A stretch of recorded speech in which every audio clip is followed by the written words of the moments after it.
এক সময় কিছুই ছিল না, শুধু আল্লাহ রাব্বুল আলামিন ছিলেন। আবার একটা সময় আসবে কিছুই থাকবে না, শুধু আল্লাহ পাক থাকবেন। আল্লাহ পাক প্রকাশ্য, অর্থাৎ আল্লাহ পাকের নিদর্শনগুলো প্রকাশ্য, এগুলোকে দেখে আল্লাহকে চিনতে হবে। আল্লাহ পাক গোপন, আল্লাহর মারেফত গোপন, এটাকে খুঁজে নিতে হয়, সবার সামনে এসে ধরা দিবে না। আল্লাহকে চেনার এবং আল্লাহকে পাওয়ার যে রাস্তা, এটা আপনাকে খুঁজতে হবে। ওয়া হুয়া বিকুল্লি শাইইন আলিম, আল্লাহ পাক প্রত্যেকটা বিষয় সম্পর্কে জ্ঞানী। এমন কিছুই নাই যে আল্লাহ পাকের জ্ঞানকে অতিক্রম করতে পারে। আল্লাহ পাক যাকে যতটুকু জ্ঞান দিয়েছেন এর বাইরে কারো কোনো জ্ঞান নাই। সর্বপ্রথম আল্লাহ পাক একা ছিলেন। এখন যদি কারো মনে ওয়াসওয়াসা বা শয়তানি চলে আসে যে আল্লাহ পাক সবাইকে সৃষ্টি করেছেন, তাহলে আল্লাহকে কে সৃষ্টি করেছে, যেমনটা অনেকে এখন কথা বলে থাকে, তখন দায়িত্ব হচ্ছে বলতে হবে আমানতু বিল্লাহি ওয়া রুসুলিহি। কি বলতে হবে? আমার সাথে বলেন, আমানতু বিল্লাহি ওয়া রুসুলিহি। এবং বলতে হবে আউযু বিল্লাহি মিনাশ শাইতানির রাজিম, অথবা বলতে হবে আল্লাহুম্মা ইন্নী আউযু বিকা মিন হামাযাতিশ শায়াতিন ওয়া আউযু বিকা রাব্বি আন ইয়াহদুরুন। এটা বলে বাম দিকে 3 বার থুতু ফেলতে হবে, তাহলে শয়তানের এই ওয়াসওয়াসা মন থেকে দূর হয়ে যাবে ইনশাআল্লাহ। এখনকার বিশ্বের বেশিরভাগ মানুষ শয়তানের ওয়াসওয়াসায় চলে। এ কারণেই শয়তানকে দূর করতে হলে কিছু আমলের প্রয়োজন, যেমন 5 ওয়াক্ত নামাজ, সবসময় ওযু অবস্থায় থাকার চেষ্টা করা, কোরআন তেলাওয়াত করা নিয়মিত, সকাল সন্ধ্যায় আল্লাহর জিকির করা এবং প্রত্যেক ফরজ নামাজের পরে তাসবিহ তাহলিল করা। কমপক্ষে সকাল সন্ধ্যায় 3 বার করে সূরা ইখলাস পড়া, কুল হুয়াল্লাহু আহাদ এটা পড়া। সকাল সন্ধ্যায় 3 বার করে সূরা ফালাক পড়া, কুল আউযু বিরাব্বিল ফালাক এটা পড়া। অথবা সকাল সন্ধ্যায় 3 বার করে সূরা নাস পড়া, কুল আউযু বিরাব্বিন নাস এটা পড়া। সকাল সন্ধ্যায় কমপক্ষে 2 বার আয়াতুল কুরসি তেলাওয়াত করা। রাতের বেলা সম্ভব হলে সূরা মুলক তেলাওয়াত করা, অথবা সূরা বাকারার শেষের 3টা আয়াত তেলাওয়াত করা। এগুলো যে ব্যক্তি নিয়মিত তেলাওয়াত করে, চর্চা করে, সে শয়তানের ওয়াসওয়াসা থেকে দূরে থাকবে ইনশাআল্লাহ। আর শয়তানের ওয়াসওয়াসা অনেকভাবে হতে পারে। মানসিক, কোনো কোনো ক্ষেত্রে চোখের বদনজরও লাগতে পারে। চোখের বদনজর কিন্তু সত্য, যদিও বা বর্তমান বিজ্ঞান এগুলোকে স্বীকার করে না। আর বিজ্ঞান কোনো কিছুকে স্বীকার করলেই আমরা মানব, আর স্বীকার না করলে মানব না, এটা একটা কুফরি আকীদা। কি আকীদা? কুফরি আকীদা। বিজ্ঞান, যুক্তি, দর্শন এগুলো আল্লাহর বিধানের আওতাধীন। আল্লাহ পাকের বিধান এবং ওহী বিজ্ঞান, যুক্তি, দর্শনের আওতাধীন নয়। এই কনসেপ্টটা মুসলিমদেরকে আগে ক্লিয়ার করতে হবে। আল্লাহ রাব্বুল আলামিন তার ওহীর মধ্যে যে জ্ঞান নাজিল করেছেন এটা চূড়ান্ত। কোনো জ্ঞান যদি এর ভিতরে পড়ে যায় সেটা আমরা গ্রহণ করব, যেটা এর বাইরে চলে যাবে সেটাকে গ্রহণ করার প্রয়োজন নাই। দুর্ভাগ্যজনক হচ্ছে পশ্চিমারা সর্বপ্রথম নষ্ট করে দিয়েছে মুসলিম কমিউনিটিগুলোর পলিটিক্যাল সিস্টেম। দ্বিতীয়ত ধ্বংস করেছে মুসলিম জাতিগুলোর সামাজিক ব্যবস্থা। তৃতীয়ত ধ্বংস করেছে মুসলিমদের কালচার, সংস্কৃতি। চতুর্থ ধ্বংস করেছে মুসলিমদের অর্থনীতি। আর এখন ধ্বংস করতে চাচ্ছে মুসলিমদের শিক্ষানীতি। এখানে একটা চিরকুট আছে, পলিটিক্যাল আলাপ করা যাবে না। ওই জন্য আমি এখন মজা করে বলি যে পলিটিক্যাল আলাপ আমরা শিক্ষিতরা করতে পারবো না। কে করতে পারবে? হিরো আলম। কথা বুঝতে পারছেন না? ও করতে পারবে, ও প্রচারণা চালাতে পারবে, ভোট চাইতে পারবে, এমপি হতে পারবে। শিক্ষিত সমাজ কথা বলতে পারবে। সর্বপ্রথম যে বিষটা দেওয়া হয়েছে পশ্চিমা সভ্যতা থেকে, সেটা হলো মুসলিমদের একটা কমিউনিটি ছিল ইউনাইটেড, এটাকে কেটে টুকরা টুকরা করে বিভক্ত করে ফেলা হয়েছে। এটা 1 নম্বর কাজ তারা করেছে। 2 নম্বর, পলিটিক্যাল সিস্টেমগুলোর মধ্যে বিষ ঢুকিয়ে দেওয়া হয়েছে। বিষ, এখানে ভাইয়ে ভাইয়ে মারামারি করবে এখন, ভাই ভাই, দুজনেই ভাই। আচ্ছা, 3 নম্বর করা হয়েছে কালচার। আমাদের যে কালচারগুলো আছে এই কালচারগুলোকে ধ্বংস করে দেওয়া হচ্ছে। পশ্চিমা কালচারে সব কিছুই চলছে, আমাদের চেহারা স্রোত থেকে শুরু করে আকীদা, আদর্শ, সব কিছুই, পরিবার, সব কিছু। পশ্চিমা কালচার ছাড়া আমরা চলতে পারছি না। একটা বিয়ে হবে, সেই বিয়েতেও গিয়ে দেখবেন প্রথমে গায়রে মাহরাম, মাহরামের কোনো বাস বিচার নাই, যে যাকে পাচ্ছে হলুদ মাখাচ্ছে, ডিজে পার্টি হচ্ছে, ধুমধারাক্কা গান হচ্ছে। বিয়ের শুরুটাই হচ্ছে পশ্চিমা কালচার। প্রত্যেকটা সেক্টরে। অর্থনীতি, আল্লাহ পাক ব্যবসা হালাল দিয়েছেন, আল্লাহ পাক দিয়েছেন যাকাত ভিত্তিক অর্থনৈতিক সিস্টেম, সাদাকা, ওশর, সাদাকাতুল ফিতর ইত্যাদি, এগুলো সব বাদ। এখন চলছে সুদ। কি চলছে? সুদ আর প্রতারণা, ঘুষ আর দুর্নীতি। এখানেও পশ্চিমা কালচার। আরেকটা কি? শিক্ষা। এখন শিক্ষার মধ্যেও আস্তে আস্তে সব পশ্চিমা কালচার ঢুকে দেওয়ার চেষ্টা করছে। আর আমরা কি করছি আসলে? আমরা আপোষে মারামারি কাটাকাটি করছি, আপোষে গীবত তহমত সমালোচনায় ব্যস্ত আছি। কে কার ভুল ধরবো, কে কাকে আন্ডারস্টিমেট করব, কে কাকে অনলাইনে ধুয়ে রেখে দিব, এগুলোই আমাদের কাজ। আল্লাহ পাক আমাদেরকে বুঝ দান করুন, বোধ শক্তি দান করুন, যে আল্লাহ পাক যেন আমাদেরকে বোঝার তৌফিক দেন। কোরআন এবং সুন্নাহর মধ্যে যে জ্ঞানটা আছে এটাই চূড়ান্ত। এর বাইরে অনেক জ্ঞান থাকতে পারে, সেই জ্ঞান আমরা নিব না এমন নয়, সেই জ্ঞানও আমরা নিব, কিন্তু যখন সেটা কোরআন সুন্নাহর মানদণ্ডে টিকে যাবে তখন দেখা যায় কোরআন সুন্নাহর সাথে সাংঘর্ষিক, সেই জ্ঞানটা আমরা নিব না। সিম্পল। কারণ আমরা তো মুসলিম, অন্যদের পরকালীন কনসেপ্ট নাই, অন্যদের পরকালের হিসেব নিকেশের ভয় নাই, তাদের পরকালীন কোনো চেতনা নাই, কিন্তু আমাদের আছে না। আমাদেরকে মৃত্যুবরণ করতে হবে, কবরে সওয়াল জবাব দিতে হবে, আমাদের হাসর মিজান পুলসিরাত আমাদের সামনে অপেক্ষা করছে, আর আমরা চাই জান্নাতে যেতে। কোথায় যেতে? জান্নাতে যেতে। তাহলে আমাদেরকে তো 8-10টা মানুষের মতো চিন্তা করলে হবে না, হবে? অতএব জীবনের প্রতিটা ক্ষেত্র আল্লাহ পাকের ওহীর বিধানে যে চলবে, ইনশাআল্লাহ সে সফল, দুনিয়াতেও সফল, পরকালেও সফল ইনশাআল্লাহ। আর আমরা ইসলাম কারো উপর জোর করে চাপিয়ে দিব না। দিব? ইসলামের মধ্যে জোর জবরদস্তি নাই। লা ইকরাহা ফিদ্দিন, দ্বীনের মধ্যে কোনো জোর জবরদস্তি নাই। সত্য মিথ্যাকে স্পষ্ট করে উপস্থাপন করতে হবে। যার মনের মধ্যে আল্লাহ পাক হেদায়েত দিবেন, সে সত্যের পথে চলে আসবে ইনশাআল্লাহ। যাকে আল্লাহ পাক হেদায়েত দিবেন না, তাকে আপনি হাজার দিন বোঝালেও সে সত্য গ্রহণ করবে না। অতএব ফাযাক্কির ইন্নামা আনতা মুযাক্কির, আল্লাহ পাক বলেছেন তুমি উপদেশ দাও, তুমি শুধু উপদেশ দাতা মাত্র। লাস্তা আলাইহিম বিমুসাইতির, তুমি কারো প্রতি দারোগা নও, কাউকে চাপিয়ে দিতে পারবে না। ফাযাক্কির ইন নাফাআতিয যিকরা, উপদেশ দাও, যদি উপদেশ কাজে লাগে। সায়াযাক্কারু মান ইয়াখশা, যে আল্লাহকে ভয় করে সে অচিরেই কিন্তু উপদেশ গ্রহণ করবে। আল্লাহ পাক আমাদের সবাইকে আল্লাহর উপদেশ অর্থাৎ কোরআন সুন্নাহর ওহীর জ্ঞান অর্জন করার তৌফিক দান করুন এবং সেই জ্ঞান অনুযায়ী আমল করার তৌফিক দান করুন। আল্লাহ পাক মানুষ সৃষ্টি করে কি করেছেন সেটা জানার আগে আমরা এটা জানবো যে আল্লাহ রাব্বুল আলামিন যখন একা ছিলেন তারপর আল্লাহ পাক কি করেছেন, জানতে ইচ্ছা করে না? আচ্ছা, আজকে আমরা হিস্ট্রিটা বলছি, শোনো। আস্তে আস্তে আমি যুবকদের দিকেও আসবো এবং সমকালীন প্রেক্ষাপটেও আসবো ইনশাআল্লাহ। আর সবশেষে আমরা ফিনিশিং দিব এভাবে, সমকালীন প্রেক্ষাপটে আমাদের করণীয় কাজগুলো কি কি। আল্লাহ পাক আমাদেরকে বোঝার তৌফিক দেন। আল্লাহ পাক একা ছিলেন, তারপর আল্লাহ সৃষ্টি করেছেন আরশে আজিম। এই জায়গাটা একটু ফাঁকা করো প্লিজ। আল্লাহ পাক সৃষ্টি করেছেন কি? আরশে আজিম। আরশ কি জিনিস? যেই আরশের ছায়ায় আল্লাহ পাক কিয়ামতের মাঠে 7 শ্রেণীর মানুষকে ছায়া দিবেন, যেদিন এই ছায়া ছাড়া অন্য কোনো ছায়া থাকবে না। আরশটাকে একটু বুঝি। একটা হাদিসের মধ্যে নবী সাল্লাল্লাহু আলাইহি ওয়াসাল্লাম বলেছেন, নবীর নাম শুনলেই দরুদ পড়বেন, বলবেন সাল্লাল্লাহু আলাইহি ওয়াসাল্লাম। নবীজি বলছেন, দেখো এই পৃথিবী থেকে প্রথম মহাবিশ্বের দূরত্ব হচ্ছে 500 বছরের পথ। কত বছর? 500 বছর। এভাবে দ্বিতীয় মহাকাশ থেকে তৃতীয় মহাকাশ দূরত্ব 500 বছরের পথ। এইভাবে প্রত্যেক আসমানের মধ্যে দূরত্ব হচ্ছে কত বছরের পথ? 500। সপ্তম আসমানের উপরে আছে সিদরাতুল মুনতাহা। কি আছে? এটা একটা কুল গাছ, বড়ই গাছ। নাসা আবিষ্কার করতে পেরেছে, অতএব বিশ্ববাসী বিশ্বাস করবে না। নাসা যদি কালকে বলে হ্যাঁ পাওয়া গেছে সিদরাতুল মুনতাহা, তাহলে বিশ্ববাসী বিশ্বাস করবে। একটা শিরকি দর্শন চলছে, কুফরি দর্শন। ও যখন বলবে হ্যাঁ তখন সবাই বলে হ্যাঁ, যখন তারা বলে না সবাই বলে না।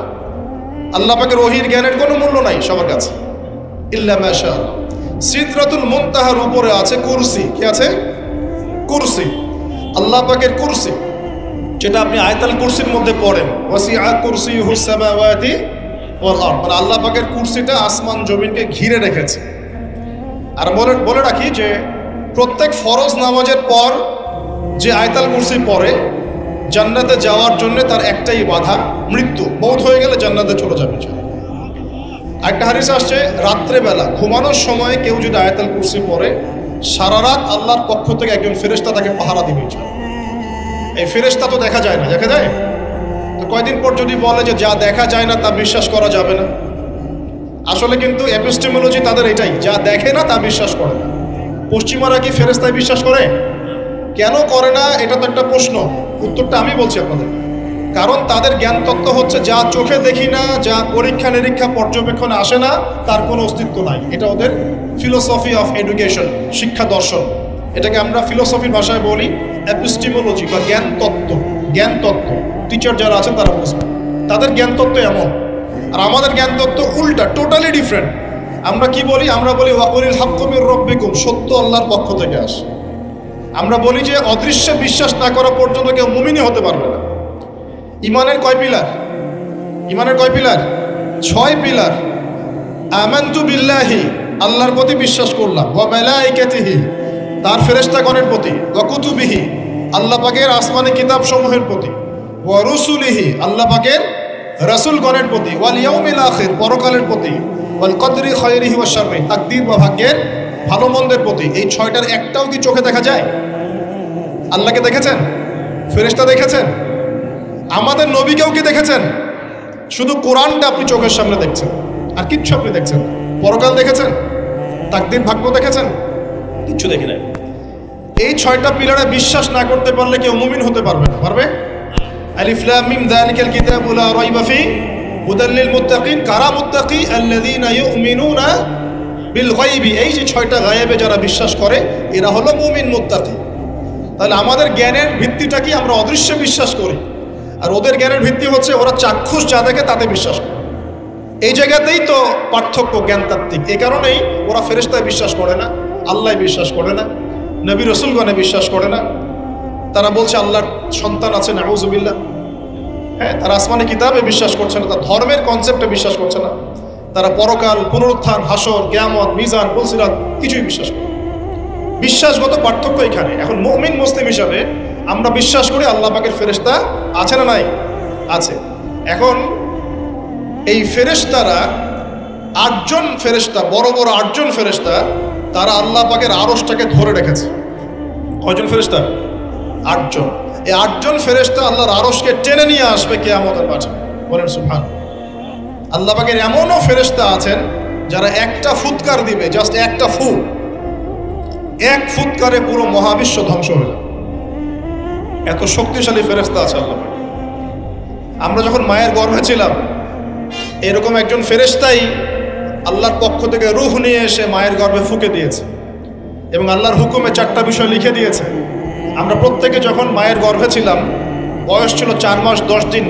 আমরা তো সব ভুলে গেছি এখন, মাত্র 4 মাস 10 দিন। এখন শরীরে শক্তি আছে তো, এই জন্য শৈশব, বাল্যকাল সব ভুলে গেছি। আবার একদিন শরীরে শক্তি থাকবে না, তখন আবার আল্লাহ আল্লাহ করা শুরু করবে। 2 দিন ডায়রিয়া হলেই আল্লাহ আল্লাহ শুরু হয়ে যায়। যখন মানুষ সুস্থ থাকে আল্লাহর বিরুদ্ধাচারণ করে, আল্লাহ বলতে কেউ নাই। ঠিক আছে? তো ওই ফেরেশতা লিখে দিয়েছেন 4টা জিনিস আল্লাহর পক্ষ থেকে। 1, সেই ব্যক্তির হায়াত কতটুকু হবে। 2, দুনিয়াতে রিজিক পাবে, কি কি রিজিক পাবে। 3 নাম্বার, তার কাজগুলো কি কি হবে, দুনিয়ায় কি কি কাজ করবে সে। আর 4 নাম্বার, তার সৌভাগ্য, সে সৌভাগ্যবান হবে না দুর্ভাগ্যবান হবে, মানে জান্নাতি হবে না জাহান্নামী হবে। এটা লিখে দেওয়া হয়ে গেছে। এখন এরকম 8জন বড় বড় ফেরেশতা আল্লাহর আরশটাকে ধরে রেখেছেন। আর আমরা বলছি কুরসির কথা। এই কুরসি আসমান জমিনকে ঘিরে আছে। আর আয়াতুল কুরসি যে ব্যক্তি তেলাওয়াত করবে ইনশাআল্লাহ তাআলা, আল্লাহর পক্ষ থেকে একজন ফেরেশতা তাকে সারা রাত পাহারা দিবে ইনশাআল্লাহ। এই কুরসির উপরে কি আছে? এই কুরসির উপরে আছে মহাসাগর। কি আছে? অ্যামেজিং না? কখনো শুনেছেন? কুরসির উপরে আছে মহাসাগর। কানা আরশুহু আলাল মা। আল্লাহ পাক সূরা হুদের মধ্যে বলেছেন আল্লাহর আরশটা ছিল পানির উপরে। কিসের উপরে? এই মহাসাগরের গভীরতা নবীজি বলছেন এটা হচ্ছে 500 বছরের পথ। কত বছর? 500 বছর গভীর। আর আমরা যে সাগর দেখি, এই সাগরের নিচে কি আছে কে বলতে পারবে? এই সাগরের নিচে কি আছে? এই সাগরের নিচে আছে আগুন। কি আছে? আগুন। তো আমাদের মাঠে এই বঙ্গোপসাগরে আগুন লেগে যাবে, মানুষকে বিশ্বাস করতে পারে? এখন যে সাগরটা দেখছেন পানি ভর্তি, মহাসাগর, এখানে আগুন লেগে যাবে, আগুন দিয়ে সাগর জ্বলতে থাকবে। কিয়ামত যদি কেউ চোখে দেখতে চায়, সে যেন সূরা তাকবীর পড়ে। কোন সূরা? সূরা তাকবীর, আমপারায় দেখবেন সূরা তাকবীর আছে। ইযা শামসু কুবিরাত ওয়া ইযা নুজুমু কাদারাত ওয়া ইযা জিবালু সুজিরাত ওয়া ইযা ইশারু উতিলাত ওয়া ইযা উহুশু হুশিরাত ওয়া ইযা বিহারু এই যে একটা বুঝে। তো প্রিয় ভাইরা, সাগর নিয়ে দুটো কথা বলেই দেই। সেটা হলো আল্লাহ পাকের সমস্ত সৃষ্টি আল্লাহ পাকের তাসবিহ পাঠ করে, এমনকি এই সাগরও আল্লাহর তাসবিহ পাঠ করে। এবং প্রতিটা সৃষ্টি পরকালে সাক্ষী হয়ে থাকবে। ওই সাগরের কিনারে দাঁড়িয়ে যারা ন্যাংটা হয়ে নগ্ন হয়ে দাঁড়িয়ে আছে, গোসল করছে, সাগর তাদের বিরুদ্ধে সাক্ষী দিবে। ওখানে দাঁড়িয়ে যারা গাঁজা খাচ্ছে, ফেন্সিডিল খাচ্ছে, ইয়াবা খাচ্ছে, সমকামিতা করছে, গান বাজনা করছে, সাগর ওদের বিরুদ্ধে সাক্ষী দিবে। এই যে আজকে যেখানে বসে আমরা ওয়াজ মাহফিল করেছি, দিনের কথা বলেছি, এই মাটি কালকে আমাদের সাক্ষী দিবে এখানে ভালো কিছু হয়েছে। গোপনে যেখানে জিনা করেছেন পতিতালয়ে, সেই পতিতালয়ের মাটি আপনার বিরুদ্ধে সাক্ষী দিবে। আল্লাহ পাকের প্রত্যেকটা সৃষ্টি আল্লাহর কাছে সাক্ষী প্রদান করবে আমাদের বিরুদ্ধে অথবা পক্ষে। আল্লাহ আমাদেরকে বোঝার তৌফিক দান করুন। সাগর থেকে শেখার অনেক কিছু আছে। সে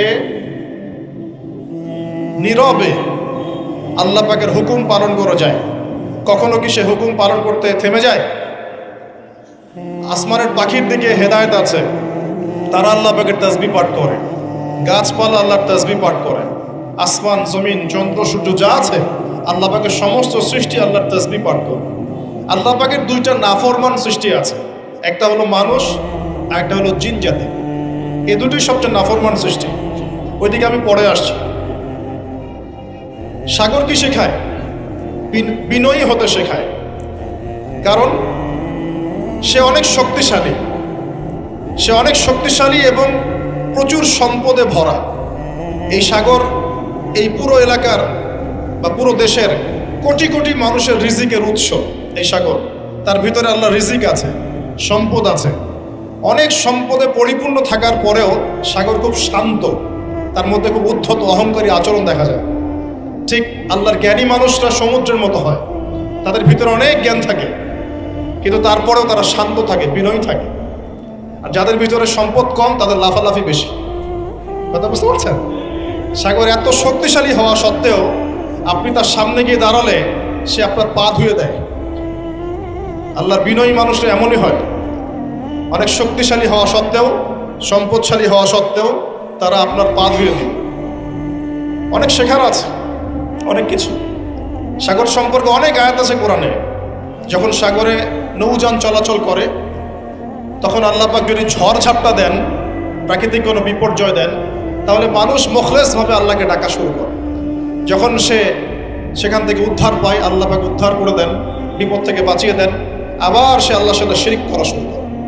এই আয়াতগুলো সূরা ইউনূসের মধ্যে আছে। তো আমরা চেষ্টা করব সাগরের মতো সম্পদশালী হওয়ার জন্য। সম্পদশালী ভিতর থেকে, ভিতরে সম্পদ থাকবে, যেমন ভিতরে জ্ঞান থাকবে কিন্তু বাইরে বিনয়ী ভাব থাকবে। সাগরের মতো পা ধুয়ে দেওয়ার মানসিকতা থাকতে হবে।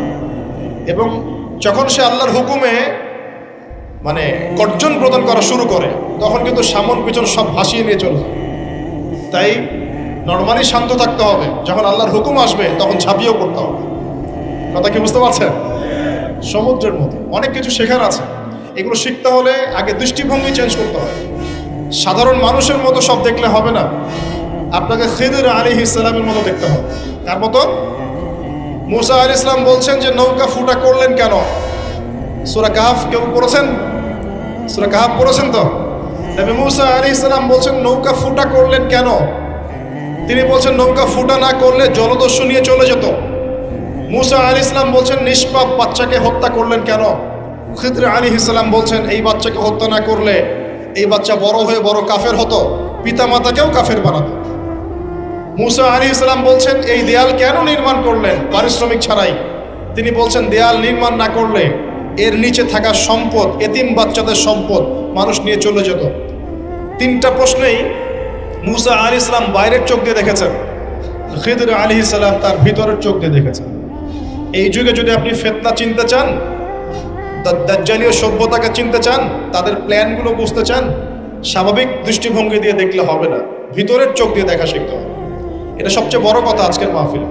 দৃষ্টিভঙ্গি চেঞ্জ করতে হবে, তারপরে আপনি ফিতনা ধরতে পারবেন, সমাধানও খুঁজে বের করতে পারবেন ইনশাআল্লাহ। তবে বাস্তবতা কি জানেন? বাস্তবতা হচ্ছে খিদির আলাইহিস সালামের মতো মানুষদেরকে এই সমাজ মূল্যায়ন করে না। যাদের মধ্যে খিদিরের মতো অন্তর্দৃষ্টি আছে তাদেরকে সমাজ মূল্যায়ন করে না, তাদেরকে মানুষ বলে পাগল। যেমন নবী সাল্লাল্লাহু আলাইহি ওয়াসাল্লামকেও মানুষ বলেছিল মাজনুন, পাগল হয়ে গেছে।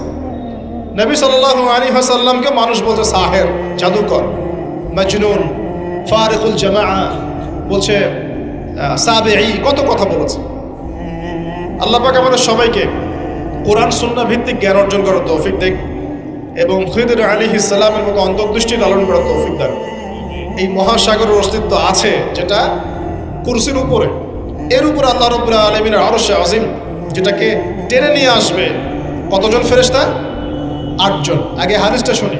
আল্লাহ পাক বলেছেন, দুঃখিত, নবী সাল্লাল্লাহু আলাইহি ওয়াসাল্লাম বলেছেন, কিয়ামতের মাঠে আল্লাহ পাক 7 শ্রেণীর মানুষকে এই আরশের ছায়ায় ছায়া দিবেন। কত শ্রেণী? যুবক ভাইরা হাদিসটা খুব ভালো করে শোনেন, কারণ এখানে সবগুলো হওয়ার মতো সম্ভাবনা আপনার আছে। 7টা শ্রেণীর অন্তর্ভুক্ত হওয়ার সম্ভাবনাই যুবকদের আছে, সবার নাই। 1 নম্বর হচ্ছে ন্যায়পরায়ণ শাসক। সুযোগ আছে তো? শাসন ক্ষমতা খারাপ কিছু না, কিন্তু শাসন ক্ষমতা পেয়ে যদি মানুষ ন্যায় বিচার করে ভালো, যদি জুলুম করে তাহলে আল্লাহর সামনে জবাবদিহি করতে হবে। That's all. 2 নম্বর সেই ব্যক্তি যার অন্তর মসজিদের সাথে ঝুলন্ত থাকে। কার সাথে? মোবাইলের সাথে না। কার সাথে? এখন অন্তর কার সাথে ঝুলন্ত থাকে? মোবাইলের সাথে। মসজিদের সাথে অন্তর ঝুলন্ত মানে কি? এটা কি সত্যি সত্যি কলিজে ঝুলা আছে না রূপকথা? মানুষ তো রূপক অর্থ বুঝতে পারে না এখন। মানে আপনি নামাজের জন্য, জামাতে নামাজ পড়ার জন্য উদ্গ্রীব হয়ে থাকেন, এটা হলো মসজিদের সাথে ঝুলন্ত হৃদয়। এরপর সেই ব্যক্তি, সেই যুবক যে তার যৌবনকালটা আল্লাহ পাকের ইবাদতে কাটিয়ে দিয়েছে। সুযোগ আছে না? আছে কি নাই? যুবকদের সুযোগ আছে কি নাই? 4 নাম্বার সেই ব্যক্তি বা সেই 2 ব্যক্তি যারা একে অপরকে আল্লাহর জন্য মহব্বত করে। বয়ফ্রেন্ড গার্লফ্রেন্ড ট্রেডিশন বলা হচ্ছে না, বয়ফ্রেন্ড গার্লফ্রেন্ডের হারাম জেনার ভালোবাসা বলা হচ্ছে না। কি বলা হচ্ছে? দিনের জন্যে, আল্লাহর জন্যে দুজন পরস্পরকে ভালোবাসে, আল্লাহর জন্যেই বিচ্ছেদ ঘটে। 5 নাম্বার সেই ব্যক্তি যাকে, যুবক ভাই শোনেন ভালো করে, সেই ব্যক্তি যাকে কোনো সুন্দরী নারী জেনার জন্য ডাকে, সুন্দরী উচ্চ বংশের কোনো মেয়ে নিজেই জেনা করার জন্য ডাকে, কিন্তু যুবক বলে আমি আল্লাহকে ভয় করি, ইন্নী আখাফুল্লাহ, আমি আল্লাহকে ভয় করি। এরকম যুবক আছে এখনো বাকি সমাজে? এখন তো ইচ্ছা করেই মানুষ জেনা করে। এখন তো জেনা এত সহজ, মানুষ 1000, 1500, 2000 টাকা দিয়ে জেনা করতে পারে। এই সমাজে জেনা সহজ, বিয়ে হয়েছে কঠিন। এই সমাজে জেনাটা সহজ হয়ে গেছে, বিয়েটা কঠিন হয়ে গেছে। এই জন্য বিয়ের ঝামেলা অনেকে যেতে চায় না। জেনা করেই তো আমি যা উদ্ধার করার করছি, বিয়ে করলে খাওয়াতে হবে, নিজের গায়ে দাঁড়াতে হবে, এই লাগবে সেই লাগবে, সুবহানাল্লাহ। কিন্তু প্রিয় ভাই মনে রাখবেন, যদি আপনি জেনা থেকে বেঁচে থাকতে পারেন, আল্লাহ পাক আপনাকে সাক্ষাৎ মৃত্যুর হাত থেকেও বাঁচাতে পারেন। এটা আমি এমনি এমনি বলি নাই, দলিল দিচ্ছি।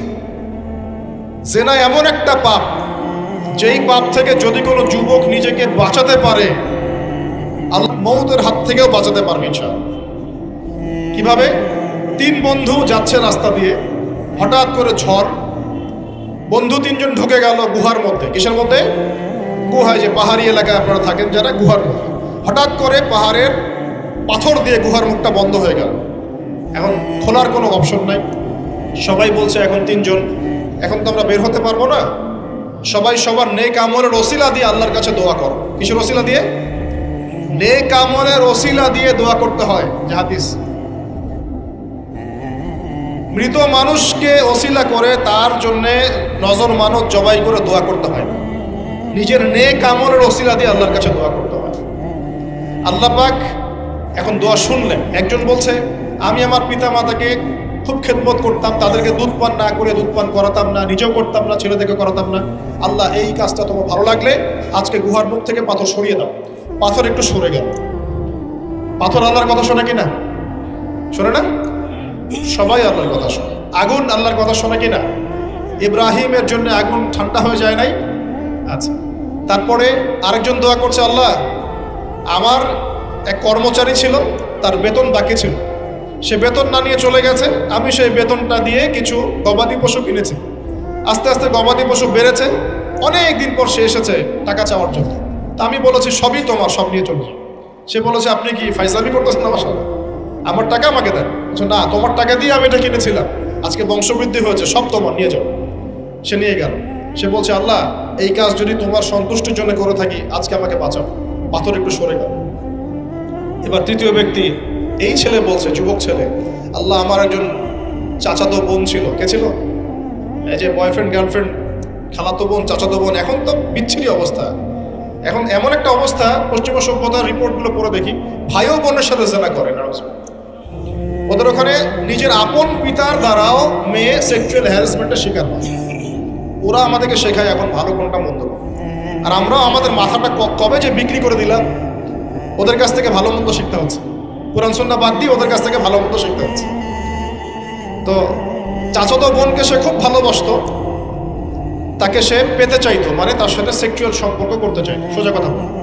এখন সেই মেয়েকে অনেক প্রস্তাব দেয়, সেই মেয়ে রাজি হয় না। শেষে বলে, যদি আমাকে 1000 বা 100 স্বর্ণ মুদ্রা দিতে পারো, দিনার, তাহলে আমি তোমার সাথে সেক্স করবো, মানে জেনা করবো। নাউজুবিল্লাহ।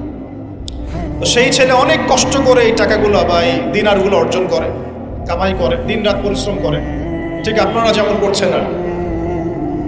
তো এরপর সে তার স্বর্ণ মুদ্রা দেয়, দিয়ে বলে যে এখন আমাকে আমার কাজ করতে দাও। তখন সেই মেয়ে রাজি হয়। ঠিক যে মুহূর্তে তারা সেক্সুয়াল সম্পর্কটা করবে, ঠিক ওই মুহূর্তেই এই মেয়ে বলে ওঠে, হে আল্লাহর বান্দা, আল্লাহকে ভয় করো। আমি সারা জীবন আমার সতীত্বকে ধরে রেখেছি, কাউকে দেইনি। আমি কারোর সাথে এরকম অন্যায় করি নাই, আমি খারাপ মেয়ে নই, তুমি আমার ইজ্জতটা নষ্ট করো না। কে বলছে কথা? মেয়ে। ওই অবস্থা থেকে কি একটা ছেলের উঠে আসা সম্ভব? এটা কি এতটাই সহজ? এটা কিন্তু সহজ না। সত্যি কথা বলতে এই বিষয়টা কিন্তু এতটাও সহজ না। যারা অবিবাহিত তারা হয়তো বুঝতে পারবে না, বিবাহিতরা বুঝতে পারছে। তো ওই অবস্থা থেকে সেই টাকাগুলো না নিয়ে সেই স্বর্ণমুদ্রা মেয়েকে দিয়ে ওখান থেকে সেই ছেলে উঠে আসে আল্লাহর ভয়ে। সে এখন গুহার মধ্যে আটকা পড়েছে, আল্লাহকে বলছে, আল্লাহ, ওই দিন ওই কাজ যদি তোমার সন্তুষ্টির জন্য করে থাকি, আজকে আমাকে মৃত্যুর হাত থেকে বাঁচাও। সমস্ত পাথর ধপধপ করে সরে গেল। এটা কিন্তু কোনো গাল গল্প না, এটা বনু ইসরাইলের ঘটনা, সত্য ঘটনা। এই হাদিস থেকে আমি আপনাকে দলিল দিচ্ছি যে যদি জেনার মতো পাপ থেকে আমি সরে আসতে পারি, সাক্ষাৎ মৌত থেকে আল্লাহ বাঁচাতে পারে। প্রিয় ভাই, সেই যুবক আরো সে ছায়া ছায়া পাবে যে তার যৌবনকালটাকে আল্লাহর পথে কাটিয়েছে, এবং যাকে কোনো সুন্দরী মেয়ে জেনার জন্য আহ্বান করে, সে বলে আমি আল্লাহকে ভয় করি। আমরা তওবা করি, আমরা কোনো প্রকার জেনার পাপে যাব না ইনশাআল্লাহ। যদি হারাম কোনো সম্পর্ক থেকে থাকে, আজকেই এই নাম্বার ডিলিট করে ফেলতে হবে। আল্লাহ পাক তৌফিক দেন। ডিলিট করার আগে আবার ফোন করে বলেন না যে আজকে থেকে আর কথা বলবো না, তাহলে এই কথা আর কোনোদিন শেষ হবে না। একবারই বন্ধ, ডিসকানেক্টেড। কার জন্য? আল্লাহর জন্য। এবং এটা করার পরে আল্লাহকে বলতে হবে, আল্লাহ, শুধু তোমার ভয়ে এবং তোমার সন্তুষ্টি পাওয়ার জন্য আমি জেনা থেকে বেরিয়ে আসলাম। আল্লাহ, তুমি আমাকে হেদায়েত দাও, ঈমান দাও, আমল দাও, এবং তোমার রাস্তায় আমাকে বেহিসাব রিজিক দাও। এবং নেককার কুমারী, নেককার প্রেমময়ী, তাকওয়াবান, মুত্তাকি একজন স্ত্রী আল্লাহ তুমি আমাকে দান করো। ইনশাআল্লাহ আল্লাহ পাক আপনাকে দান করো। আল্লাহ পাক দান করো। আল্লাহ পাকের জমিন প্রশস্ত, আল্লাহর হাত প্রশস্ত। আল্লাহর হাতকে সংকীর্ণ মনে করবেন না, আল্লাহর জমিনকে সংকীর্ণ মনে করবেন না। আল্লাহ পাক যাকে ইচ্ছা বেহিসাব রিজিক দিতে পারে ইনশাআল্লাহ। আল্লাহ পাক আমাদের সবাইকে বেহিসাব রিজিক দান করুন, বলি আমিন।